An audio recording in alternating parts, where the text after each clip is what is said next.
Hello dear friends, तो मैं हूं आरती। संस्कृति आईएएस यूट्यूब चैनल पे आप सभी का स्वागत है। मैं हाजिर हूं एक नए विषय को लेकर के। तो ऐसा लग रहा है कि अंतरिक्ष में वॉर होने वाला है, उसकी आहट यहाँ पर सुनाई दे रही है। सुनाई क्या, दिखाई भी दे रही है। चाइना के द्वारा एक ऐसा वीडियो वायरल किया जा रहा है, जो आपने अगर स्टार वॉर्स मूवी देखी है, बहुत सारी जो है साइंस फिक्शन मूवीज है, जिसमें दिखाया जाता है कि बहुत बड़े बड़े जो है शिप्स हैं जो कि अंतरिक्ष में रहते हैं या अंतरिक्ष में जो है उड़ रहे हैं या अंतरिक्ष में हैं, और वहाँ पर उनमें जो है बहुत सारे हथियार भी लैस होते हैं। कुछ वैसा ही वीडियो सर्कुलेट किया गया है, जो काफ़ी बड़ा शिप है। अब हमें समझना है कि क्या सच में ये सच होने वाला है, क्योंकि काफ़ी लंबे समय से हमने देखा है कि अलग अलग देश इस प्रकार की मिसाइल्स बना रहे हैं जो दूसरे के सैटेलाइट्स को नष्ट कर सकें।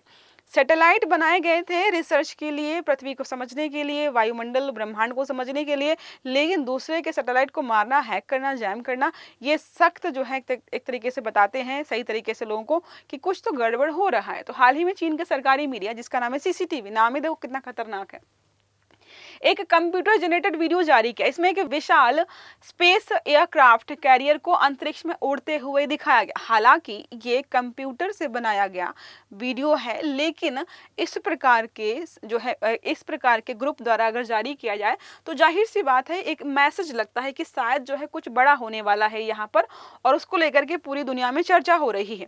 अब अलग अलग देशों का क्या विचार है, अमेरिका क्या कहता है और यूरोपियन यूनियन क्या कह रही है, इसको बारे में हम यहाँ पर समझते हैं। ठीक है, अब देखो छोटा मोटा भी नहीं है। इस कथित अंतरिक्ष युद्धपोत का नाम यहाँ पर लिखा है, यहाँ पर लुआन नियाओ है। इसकी तुलना हॉलीवुड जो मूवीज है science fiction series star Wars से की गई है। वीडियो के बाद वैश्विक स्तर पर इसके बारे में चर्चा हो रही कि आखिरकार और कैसे किस प्रकार का काम करेगा। देखो 1,20,000 टन इसका वेट होगा। 88 लड़ाकू विमान पूरे में होंगे जो अनमैन्ड होंगे, जो अपने आप ही यहाँ पे लड़ाई करते रहेंगे। कॉन्सेप्ट आधारित है, ठीक है, रियल में नहीं है, ये सिर्फ एक वीडियो है, लेकिन हमें यहाँ पर आइडिया लग रहा है कि जब वीडियो है तो कल को रियल में भी हो सकता है। जो पृथ्वी पर या अंतरिक्ष में कहीं पर कोई भी लक्ष्य है उसको खत्म करने के लिए काम करेगा। और चीन की तरफ से स्टेटमेंट भी आ रहे हैं कि 20 से 30 साल में ये ऑपरेशनल हो जाएगा। समझ रहे हैं, इसको बनाने में देशों की जीडीपी गायब हो जाएंगी। अब देखो क्या यहाँ पर बताया जा रहा है। लंबाई 242 मीटर, लगभग 800 फीट लंबाई। यहाँ पर चौड़ाई है, पंखों की चौड़ाई 684, 2244 मीटर। टेक ऑफ का वजन है 1,20,000 टन। आकार में दुनिया के सबसे बड़े समुद्री जहाजों में से एक मान सकते हैं, इससे भी बड़ा है। प्रोजेक्ट का नाम है नानतियानमेन, ठीक है, साउथ हेवनली गेट कार्यक्रम का हिस्सा है, जिसे aviation industry corporation of China विकसित कर रहा है। अब इस प्रोजेक्ट के बारे में बात करते हैं तो हवा और अंतरिक्ष के बीच खाई को पाटना। तो अंतरिक्ष जाने में जो होता है कि अभी तो बहुत हैवी ही लगता है कि भाई अंतरिक्ष में जाना है, पूरा सेटअप करना पड़ेगा।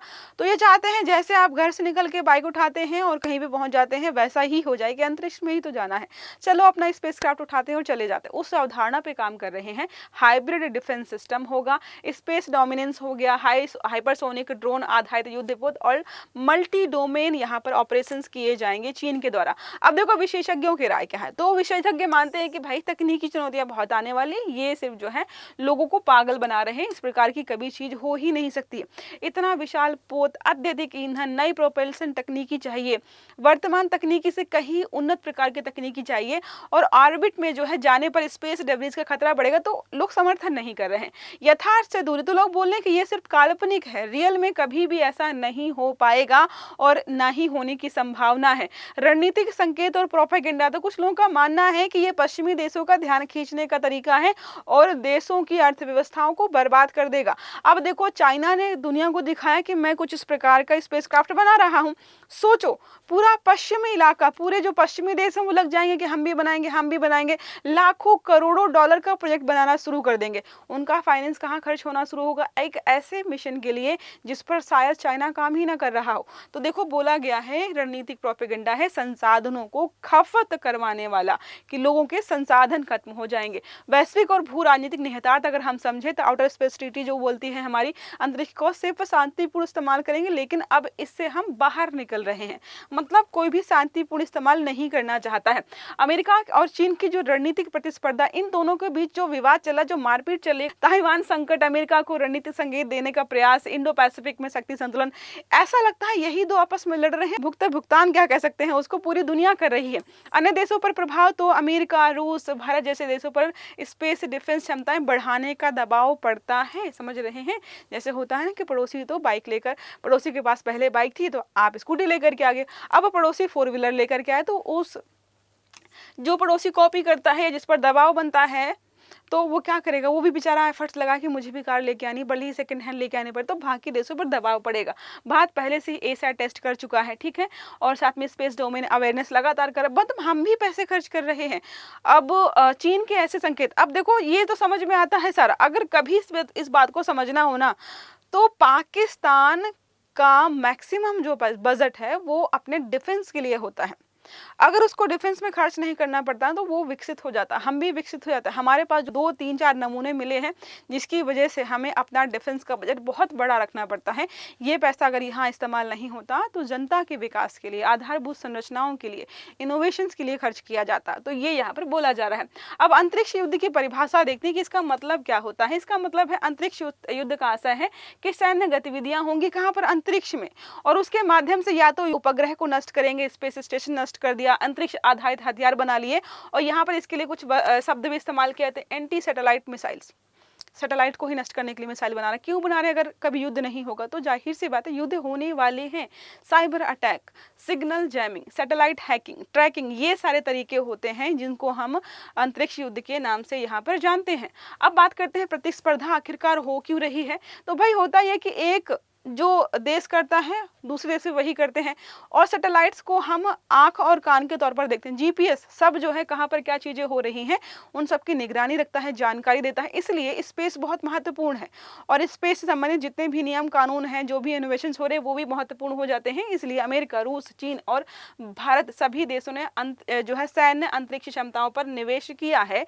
अब सोचो अगर कोई एक देश बोले कि नहीं नहीं मैं तो सुरक्षा वाली चीज़ों पर ध्यान नहीं दूंगा, तो कभी किसी देश का मूड खराब हुआ और आपके सैटेलाइट्स को नष्ट कर दिया, आपका पूरी मतलब इकोनॉमी ठप हो जाएगी और चीज़ें बंद हो जाएंगी, क्योंकि आजकल सब कुछ जीपीएस के माध्यम से, ऑनलाइन चीज़ों के माध्यम से और सैटेलाइट्स के माध्यम से हो रहा है।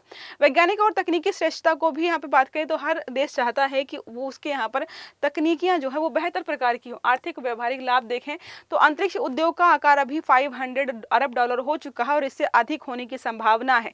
इसी वजह से सैटेलाइट इंटरनेट है, मौसम पूर्वानुमान, आपदा प्रबंधन, कृषि, दूरसंचार, ये सब किस पर निर्भर है? सैटेलाइट्स पर निर्भर है। इसीलिए अलग अलग देश जो है लगातार नए नए प्रकार के मिशन, कंपनीज नए प्रकार के मिशन लेकर के आ रही हैं जो बहुत लोकप्रिय हो रहे हैं, और अंतरिक्ष की इकोनॉमी जो है वो लगातार बढ़ती जा रही है। संसाधनों की खोज बात करते हैं तो भाई पृथ्वी के संसाधन अब खत्म होने वाले हैं या खत्म हो जाएंगे कुछ समय बाद, तो हमें चाहिए कि किसी दूसरे ग्रह पर हमें ऐसे ही संसाधन मिल जाए, चंद्रमा पर मिल जाए, मंगल पर मिल जाए, किसी दूसरे ग्रह पर मिल जाए, ये प्रयास किए जा रहे हैं। भू राजनीतिक शक्ति संतुलन वही है कि पड़ोसी कुछ रखेगा तो हम भी रखेंगे, अगर उसके यहाँ जो है बिम्स्टेक मिसाइल है तो हम भी रखेंगे, क्रूज मिसाइल है तो हम भी रखेंगे। स्पेस में जो है जो भी कर रहा है वो हमें भी करना होता है। नाटो ने कहा है कि अगर किसी सदस्य देश के सैटेलाइट पर हमला होगा तो उसे सामूहिक हमला माना जाएगा। तो फिलहाल अभी संभावना थोड़ी कम लगती है, लेकिन कब किसका मूड खराब हो जाए। आर्टिफिशियल इंटेलिजेंस और नई तकनीकी के बारे में बात करते हैं तो अंतरिक्ष में स्वायत्त रोबोट हो गए, एआई आधारित निर्णय, क्वांटम संचार रक्षा को और अधिक सशक्त बनाने की बात की गई है। अमेरिका का गोल्डन डोम हो गया, चीन की एआई आधारित सैटेलाइट तकनीकी इस प्रतिस्पर्धा को लगातार और तेज करती जा रही है।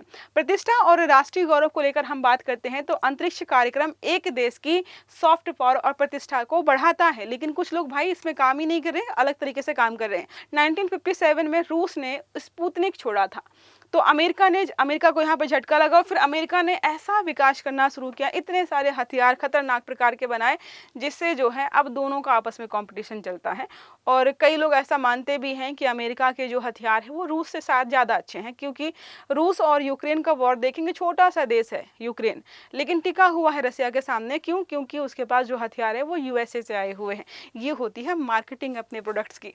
प्रश्न है, हाल ही में चर्चा में रहे लियान नियाओ का संबंध किस देश से है?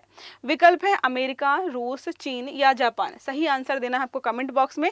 आई होप ये आर्टिकल आपको समझ में आया होगा। अगर वीडियो अच्छा लगा है तो लाइक करना है, चैनल को सब्सक्राइब करना है, बेल आइकन भी दबाना, ताकि इस प्रकार के जितने भी आर्टिकल हैं वो सारे आपको समय पर मिलते रहें। तो अच्छे से पढ़िएगा। Have a good day. Thank you.